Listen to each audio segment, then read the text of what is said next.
নমস্কার, আমি অঞ্জনের জগৎ চ্যানেল থেকে এসেছি। সদ্য তো ইলেকশন গেল, একজন সরকার এলেন। আপনি ধরুন এমনি নাগরিক হিসেবে আপনি আপনার নতুন নির্বাচিত সরকারের কাছ থেকে, মানে যাই হোক সরকারের কাছ থেকে কি চাইবেন? কারণ বাজার তো খুব খারাপ। বাজারের অবস্থা তো খুব খারাপ। হ্যাঁ, আপনি কি চাইবেন? আর কি আপনার আছে, মনে মানে যেটা কাজ মনে তো হয় ভালো সেটাই বলুন। তাই। আপনার সরকারের কাছ থেকে আপনি কি কি চাইতে পারেন, মানে কি আপনার ইচ্ছে? এর যেমন সব শর্ত দিয়েছে সেইগুলো দিলেই ভালো।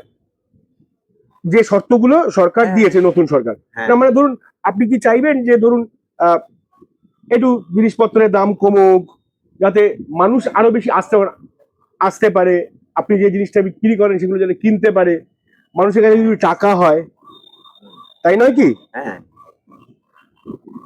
তো আপনার আপনার কি কি চাহিদা আছে? আপনি যদি নিজের থেকে যদি বলেন আপনার আপনার কি ইচ্ছে, মানে সরকার আপনাদের জন্য, সাধারণ মানুষের জন্য কি কি করলে ভালো হয় আপনাদের? দোকানগুলো ভালোভাবে চললে হয়, ভালো করে দিলে হয়।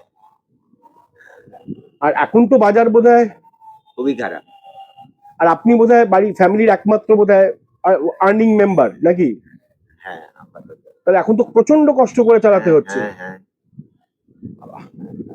যাক, কি আর বলবো বলুন, মানে আমি জানি এখনো বোধহয় এখনো কি মানুষ কথা বলতে ভয় পাচ্ছে, আমি জানি না কেন।